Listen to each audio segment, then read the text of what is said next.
India voice, आपकी सोच, आपकी आवाज। रिपोर्टर्स लाइव आप देखना शुरू कर चुके हैं। मैं आपके साथ अब्दुल नबी हसन हूं। रिपोर्टर्स लाइव में हमारे संवाददाता ग्राउंड रिपोर्ट आपको दिखाते हैं। शुरुआत लखनऊ से करते हैं। दरअसल समाजवादी पार्टी ने मुख्यमंत्री के गृह जिले में महिला इस रिक्रूटर्स के हंगामे को लेकर निशाना साधा है। क्या कुछ रहा है यहां पर, लखनऊ से हमारे संवाददाता मोहम्मद आसिफ आपको बता रहे हैं। दो दिग्गज पार्टी यानी बीजेपी और समाजवादी पार्टी के बीच आज भीषण टकराव देखने को मिला। बीजेपी ने जहां पीलीभीत में समाजवादी पार्टी कार्यालय के नाम पर जमीन हड़पने और संसद परिसर में स्थित मस्जिद में मीटिंग करने को लेकर बड़ा हमला किया, वहीं समाजवादी पार्टी ने भी मुख्यमंत्री के गृह जनपद गोरखपुर में महिला रिक्रूटर्स मामले को लेकर योगी सरकार को घेरा और साथ ही साथ यह कहा कि बीजेपी धर्म की सियासत करती है। सपा और बीजेपी के इस टकराव से दिल्ली से लेकर यूपी तक सियासी पारा बेहद हाई रहा। अगर बात करें यूपी के पीलीभीत की, तो डिप्टी सीएम ब्रजेश पाठक ने पीलीभीत में समाजवादी पार्टी कार्यालय के नाम पर जमीन हड़पने को लेकर सुप्रीम कोर्ट की टिप्पणी को लेकर बड़ा हमला किया। डिप्टी सीएम ब्रजेश पाठक ने कहा कि समाजवादी पार्टी का नारा है, जो प्लाट खाली है वह हमारा है। ब्रजेश पाठक ने तंज कसते हुए कहा कि समाजवादी पार्टी बेहद घटिया सियासत करती है। उन्होंने इशारों में गुंडा वाली पार्टी बताया। वहीं संसद परिसर में समाजवादी पार्टी मुखिया अखिलेश यादव और उनके सहयोगियों के साथ मस्जिद में सीएम केशव प्रसाद मौर्य ने बड़ा हमला बोला। कहा कि सपा मुखिया जालीदार टोपी ले जाना भूल गए थे। वहीं जिस तरीके से गोरखपुर में महिला रिक्रूटर्स ने गंभीर आरोप लगाए, इसे हथियार बनाते हुए समाजवादी पार्टी ने बीजेपी सरकार और योगी सरकार को जमकर घेरा। फिलहाल जिस तरीके से आज बीजेपी और समाजवादी पार्टी के बीच वाकयुद्ध हुआ, एक दूसरे की तरफ से शब्द बाण छोड़े गए, इससे दिल्ली से लेकर यूपी तक का सियासी पारा बेहद हाई रहा। सहयोगी इसरार के साथ Asif Baig, India voice. Train में सफर के दौरान बीजेपी नेता देवेंद्र इनानी की मां की अस्थियां चोरी होने से बची हैं। क्या है पूरा मामला, बता रहे हैं लखनऊ से हमारे संवाददाता मोहम्मद आसिफ। प्रदेश से हरिद्वार जा रही ट्रेन में सवार बीजेपी नेता देवेंद्र के साथ अजीबोगरीब चोरी का प्रयास किया गया। देवेंद्र की मां की अस्थि चोर ने चुराने की कोशिश किया, पकड़ा गया। चलती ट्रेन में बवाल हुआ। हालांकि इस मामले में आगरा पुलिस ने एफआईआर दर्ज कर चोरी के आरोपियों को जेल के लिए रवाना किया गया।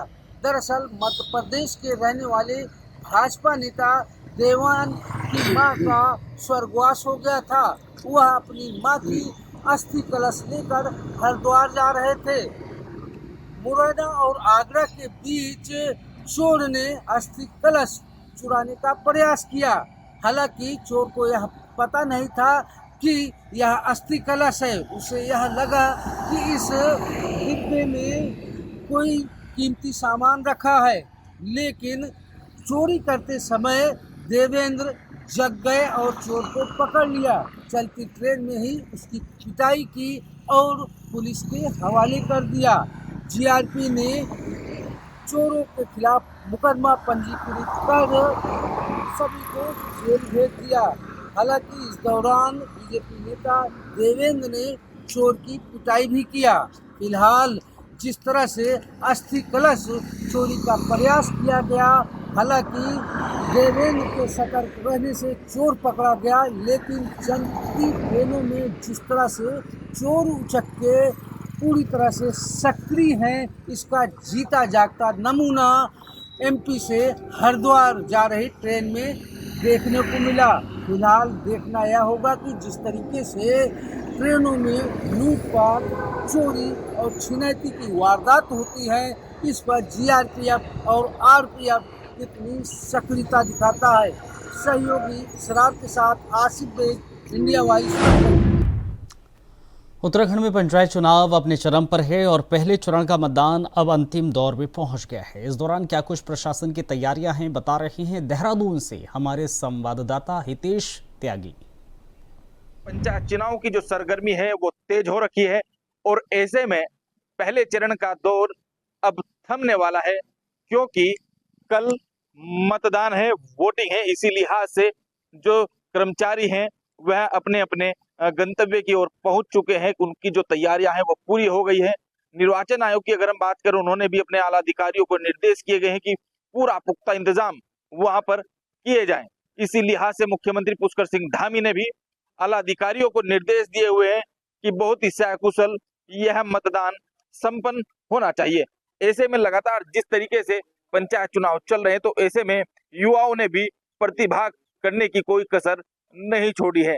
इस बार युवाओं की सरकार भी आने वाली है। कहीं ना कहीं युवा भी अपनी बात रख रहे हैं। तो वहीं कांग्रेस की अगर हम बात करें, तो जहां कांग्रेस ने भी अपने प्रत्याशियों को मैदान में उतारा है, तो वहीं भारतीय जनता पार्टी ने भी अपने समर्थित प्रत्याशियों को मैदान में उतारा है, जिसको लेकर भारतीय जनता पार्टी ने बूथ लेवल पर अपने पदाधिकारियों की ड्यूटी लगाई हुई है। कैमरा पर्सन हर्ष उनियाल के साथ हितेश त्यागी, इंडिया वॉइस, देहरादून। उत्तर प्रदेश में प्राथमिक विद्यालयों के विलय को लेकर दूसरे दिन भी इलाहाबाद हाईकोर्ट की लखनऊ बेंच में सुनवाई जारी रही। खबर पर ज्यादा जानकारी दे रहे हैं लखनऊ से हमारे संवाददाता पुनीत मोहन। हाईकोर्ट की लखनऊ बेंच में आज उत्तर प्रदेश में प्राथमिक विद्यालयों के विलय को लेकर के दूसरे दिन भी सुनवाई जारी रही। दरअसल कुछ दिन पहले उत्तर प्रदेश सरकार ने संख्या के आधार पर कुछ प्राथमिक विद्यालयों को बंद करके वहां के बच्चों को पास के विद्यालयों में विलय करने का निर्णय लिया है। इसको हाईकोर्ट में चैलेंज किया गया था, लेकिन सिंगल बेंच में ये खारिज हो गया था और सिंगल बेंच ने आदेश करते हुए कहा था कि ये राइट टू एजुकेशन का हनन नहीं है। सरकार संख्या के आधार पर विलय कर सकती है ताकि शिक्षा और भी मजबूत हो, संसाधन और भी मजबूत हो, और अगर कहीं भी बच्चों को आने जाने में असुविधा होगी तो वहां पर सरकार वाहन इत्यादि की सुविधाएं प्रोवाइड कराएगी। लेकिन वहीं याचिकाकर्ताओं का कहना था कि बच्चे 1 किलोमीटर के स्कूल में जब पूरी तरीके से स्कूल नहीं पहुंच पा रहे हैं तो एक ग्राम सभा से दूसरी ग्राम सभा में वो कैसे पढ़ाई करने के लिए जाएंगे? क्या ये राइट टू एजुकेशन अधिकार का हनन नहीं है? फिलहाल आज सरकार का पक्ष सुना जा रहा था और सरकार का पक्ष महाधिवक्ता रख रहे थे, जिन्होंने साफ तौर पर डबल बेंच से कहा कि सरकार सभी नियमों के अनुसार स्कूलों का विलय कर रही है और जो भवन खाली होंगे उनमें बाल वाटिका केंद्र और आंगनबाड़ी केंद्र खोले जाएंगे। वीडियो जर्नलिस्ट हमजा अहमद मंसूरी के साथ पुनीत मोहन, इंडिया वॉइस, लखनऊ। खबर अलीगढ़ से है। यहाँ पर समाजवादी पार्टी सांसद इकरा हसन के ऊपर विवादित टिप्पणी मामले में समाजवादी पार्टी के कार्यकर्ताओं ने जिला मुख्यालय पर जोरदार प्रदर्शन किया है। क्या कुछ कहा है कार्यकर्ताओं ने, बता रहे हैं हमारे संवाददाता अलीगढ़ से मोहम्मद शाहनवाज। के राष्ट्रीय उपाध्यक्ष योगेंद्र सिंह राणा के द्वारा एक विवादित बयान दिया गया था, जिस विवादित बयान के बाद पूरे उत्तर प्रदेश में हलचल हो गई है। उसी के बाद समाजवादी पार्टी के कार्यकर्ताओं के द्वारा जगह जगह उनके नाम पर विरोध प्रदर्शन किया जा रहा है। उसी के चलते आज समाजवादी पार्टी ने जिला कलेक्ट्रेट पर पहुंचकर जोरदार प्रदर्शन करते हुए एक ज्ञापन जिलाधिकारी के नाम सौंपा है, जिसमें उनके द्वारा मांग की गई है कि जिस तरीके से सांसद इकरा हसन के खिलाफ करनी सेना के राष्ट्रीय उपाध्यक्ष योगेंद्र सिंह राणा के द्वारा एक बयान दिया गया है, वे उसकी घोर निंदा करते हैं। जिसके बाद उनके द्वारा मांग की गई है कि सरकार योगेंद्र सिंह राणा के खिलाफ मामले में संज्ञान ले, मुकदमा दर्ज करे और कार्रवाई करते हुए जेल भेजने की कार्रवाई करे। अगर ऐसा नहीं होता है तो समाजवादी पार्टी के कार्यकर्ता सड़कों पर उतरकर आंदोलन करेंगे और ईंट का जवाब पत्थर से देंगे। उसी के चलते आज जिला कलेक्ट्रेट पर एक ज्ञापन सौंपते हुए अलीगढ़ से समाजवादी पार्टी की जिला अध्यक्ष के द्वारा ये मांग की गई है कि हमारे द्वारा एक ज्ञापन सौंपा गया है, जिसमें जिस तरीके से सांसद इकरा हसन के खिलाफ विवादित बयान योगेंद्र सिंह राणा ने दिया है, वह कतई बर्दाश्त नहीं किया जाएगा। कहीं ना कहीं सांसद के बाद इकरा हसन एक महिला है और महिला पर इस तरीके की विवादित टिप्पणी कतई बर्दाश्त नहीं की जाएगी। इधर जिला अध्यक्ष के द्वारा कहा, वह स्वयं भी एक महिला और महिला की छवि को अच्छे से जानती हैं। जिस तरीके से राष्ट्रीय करनी सेना के उपाध्यक्ष के द्वारा ये बयान दिया गया है, वे उसकी घोर निंदा करते हैं और सरकार से मांग करते हैं कि इनको जेल भेजने की कार्रवाई जल्द से जल्द की जाए। अलीगढ़ से मोहम्मद शाहनवाज, इंडिया वॉइस।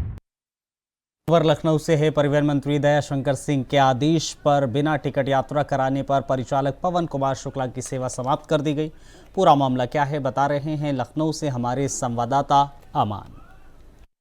दयाशंकर सिंह के आदेश के बाद से एक बड़ी कार्रवाई परिवहन विभाग में देखने को मिली है। बताया जा रहा है जो एक परिवहन विभाग में परिचालक जो अपनी बस में जो यात्री थे उनको बिना टिकट दिए उनसे पैसे लेने का काम कर रहा था, जिसको लेके परिवहन विभाग के जो मंत्री हैं दयाशंकर सिंह, उन्होंने एक बड़ी कार्रवाई करते हुए जो उसकी संविदा थी उसको समाप्त कर दी। बताया जा रहा है जो पवन शुक्ला नामक एक व्यक्ति है जो परिवहन विभाग में संविदा कर्मचारी है, संविदा कर्मचारी जो परिचालक है, बस में कंडक्टर का काम कर रहा है, जिसका काम लगातार जो कई यात्री ऐसे होते हैं जिनसे वो टिकट तो नहीं देता है लेकिन उनसे उसके एवज में कुछ पैसे जरूर लेता है, जिसके मामले की शिकायतें भी कई परिवहन विभाग में हो चुकी थी। इस मामले में जांच कराई गई तो बताया जा रहा है 100 से अधिक ऐसे मामले पवन शुक्ला के ऊपर थे, जिसमें जांच में जो सत्यता पाई गई, सत्यता पाने के बाद इस मामले में पवन शुक्ला की जो संविदा थी उसको समाप्त कर दिया गया।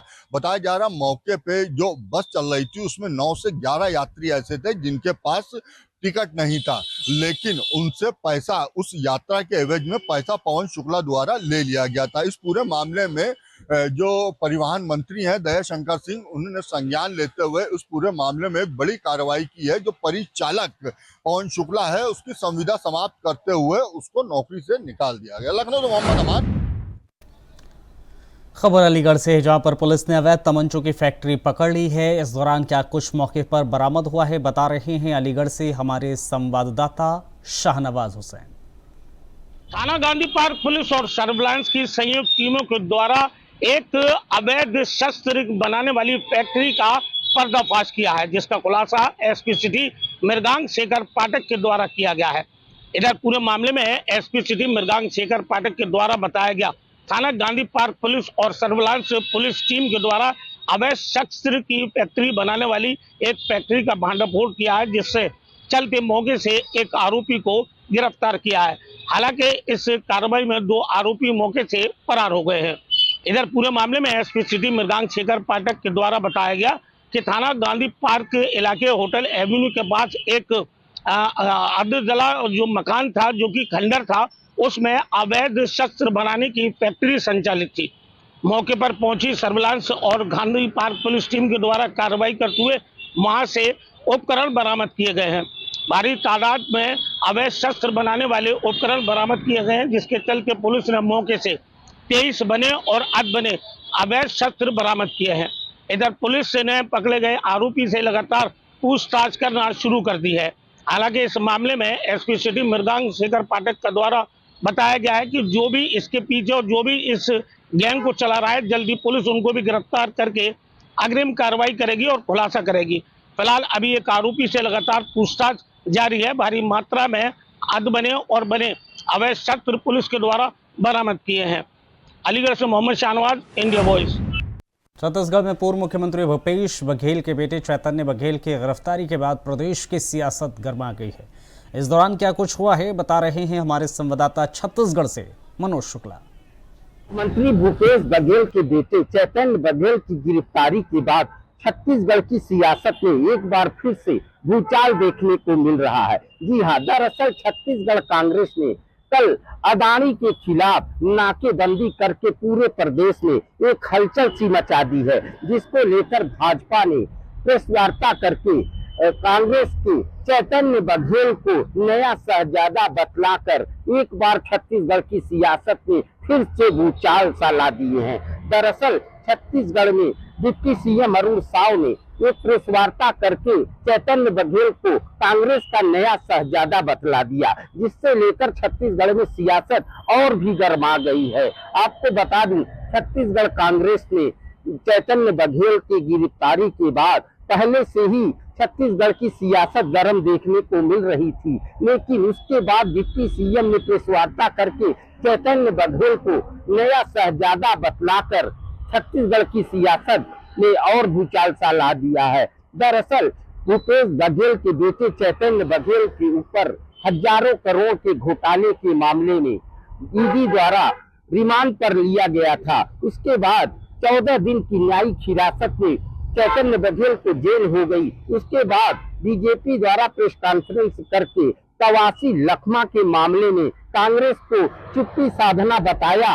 वहीं भूपेश बघेल के बेटे को कांग्रेस का नया शहजादा बताते हुए नाकेबंदी की बात कह दी, जिससे छत्तीसगढ़ में भूचाल सा मच चुका है। अब देखने वाली बात यह होगी कि कांग्रेस इन आरोपों का जवाब किस तरह से दे पाती है। Manoj Shukla, India voice news, Raipur. खबर गाजियाबाद से है, जहां पर फर्जी दूतावास का खुलासा कर एसटीएफ ने फेक एम्बेसडर को धर दबोचा है। बता रहे हैं और ज्यादा जानकारी आपको दे रहे हैं हमारे गाजियाबाद से संवाददाता प्रथम चौधरी। एसटीएफ की नोएडा यूनिट ने एक बड़ी कामयाबी करते हुए गाजियाबाद के कबीरनगर थाना क्षेत्र के अंतर्गत एक फर्जी दूतावास का भांडाफोड़ किया है। आप मेरे पीछे देख सकते हैं KB 35, यहीं पर जो है हर्षवर्धन नाम आरोपी हर्षवर्धन नाम का व्यक्ति जो है यहाँ पर फर्जी दूतावास चलाता था। अवैध रूप से जो है वो यहाँ पर वेस्ट आर्टिक दूतावास चला रहा था तथा अपने आप को वेस्ट आर्टिक, सबोर्गा, पोलिविया आदि देशों का काउंसिल एम्बेसडर बताता। कई डिप्लोमेटिक नंबर की गाड़ियां जो है उसके पास से बरामद हुई है, कई लग्जरी गाड़ियां जो है पुलिस ने बरामद करी है उसके पास से। आपको बता दें कि वो लोगों को प्रभाव में डालने के लिए राष्ट्रपति और प्रधानमंत्री के गन्ने में लोगों के साथ अपनी फोटो का भी प्रयोग करता था। इसका मुख्य जो काम था वो जो है प्राइवेट व्यक्तियों को बाहर के देशों में काम दिलाने के नाम पर जो है उनसे पैसे खाता था और कई कंपनियों में जो है वो ये करता था कि कई कंपनियों के जो लोगों को है वो जो है वो कई अन्य देशों में भेजने के लिए उनसे जो है कई लाख रुपए और कई रुपए का जो है फर्जीवाड़ा किया करता था। आपको बता दें कि नोएडा पुलिस और यूपीएसटीएफ ने जो यूपीएसटीएफ नोएडा यूनिट के पुलिस ने गिरफ्तार किया है। अब देखने वाली बात होगी इसमें क्या कुछ कार्रवाई करती है। पहले भी आपको बताया कि पिछले 11 साल से वो इस जो है यहीं पर कबीरनगर थाना क्षेत्र के अंतर्गत जो रहकर जो है वो यह फर्जी दूतावास चला रहा था। उससे 2011 में भी उसके पास से जो है पुलिस ने सैटेलाइट फोन भी बरामद किया, जिसकी जो शिकायत भी जो एफआईआर दर्ज हुई है वो कबीरनगर थाने में दर्ज है। अब देखने वाली बात ये होगी कि अब क्या कुछ इसमें नोएडा यूनिट काम करती है। गाजियाबाद से मैं प्रथम चौधरी, इंडिया वॉइस, गाजियाबाद। खबर देवरिया से है, जहां पर बिजली व्यवस्था पूरी तरीके से चरमरा चुकी है। लगातार हो रही बिजली कटौती से आम जनमानस परेशान है। ज्यादा जानकारी दे रहे हैं देवरिया से हमारे संवाददाता बालेंदु मणि त्रिपाठी। जनपद में बिजली की व्यवस्था पूरी तरह से चरमरा गई है। लगातार हो रही बिजली कटौती से आम जन परेशान। अघोषित बिजली कटौती के बाद लगातार हाहाकार मचा हुआ है। जनपद के लोग बिना बिजली के रहने को मजबूर है। जनपद के बिजली और की भारी कमी, जिससे शहर, कस्बों और गांव तक में बिजली का बुरा हाल है। किसानों की धान की रोपाई और सिंचाई के लिए पानी के लिए नहीं मिल पा रहा है। आपको यही बता दें कि जिनकी फसल प्रभावित हो रही है बेतहाशा बिजली कटौती से, आम जनता, किसान सभी परेशान है। अभी कुछ दिनों पहले दरियारपुर में, सोनीपार में आपको बिजली के लिए भारी आक्रोश दिखाई दिया।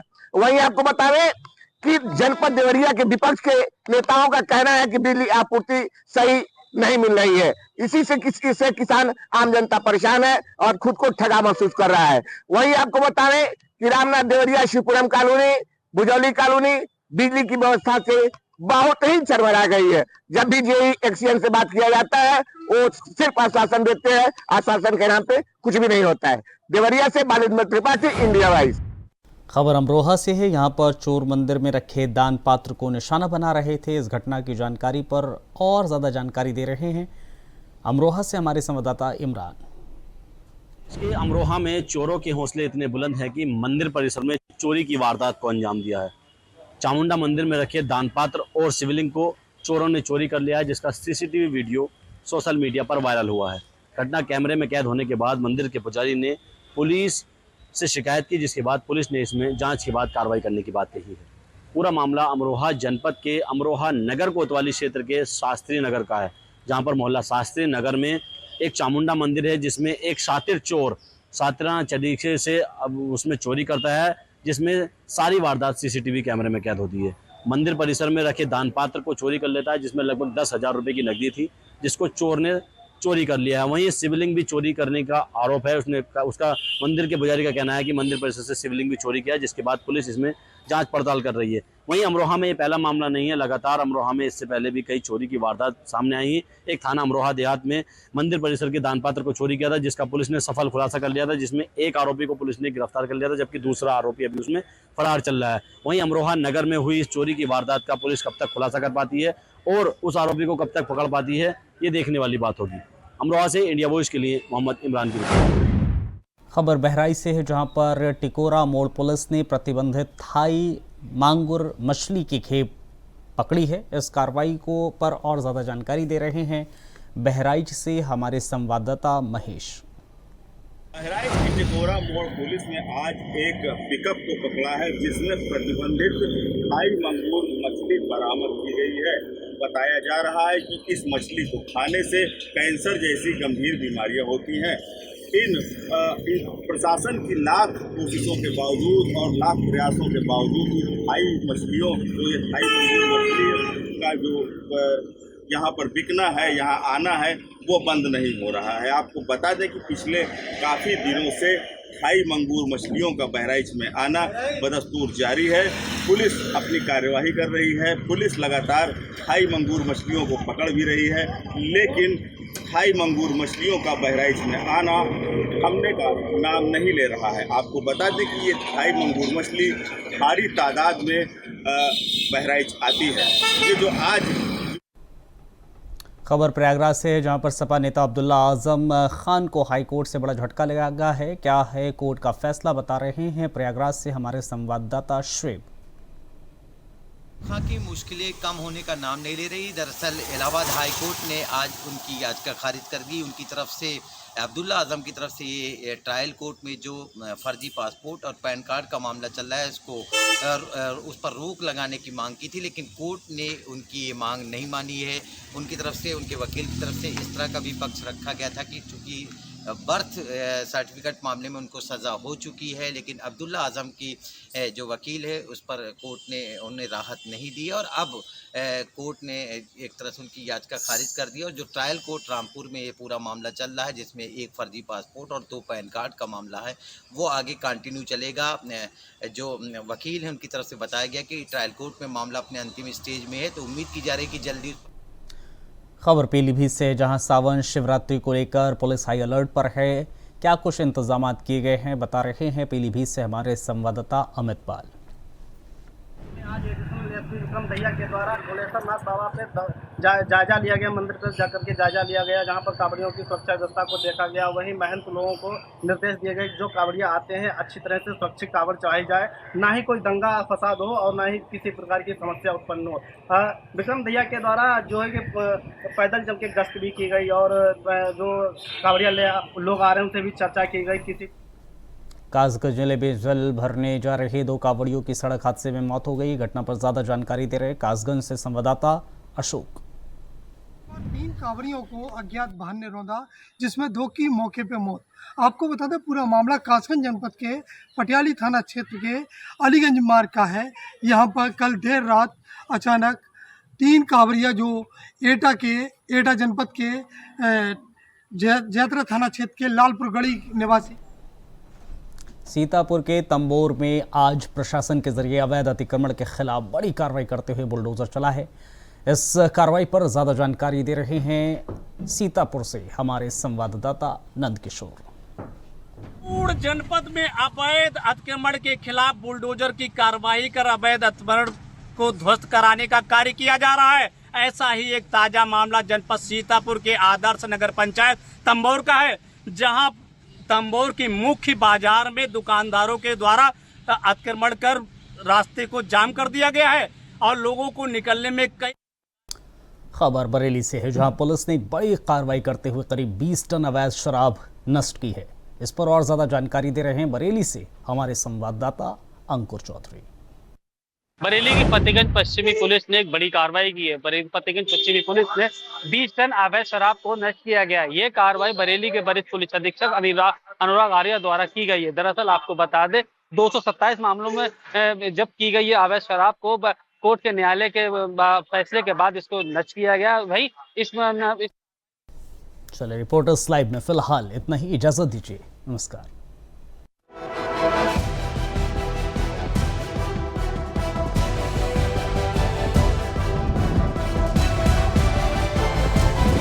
इंडिया वॉइस, आपकी सोच, आपकी आवाज।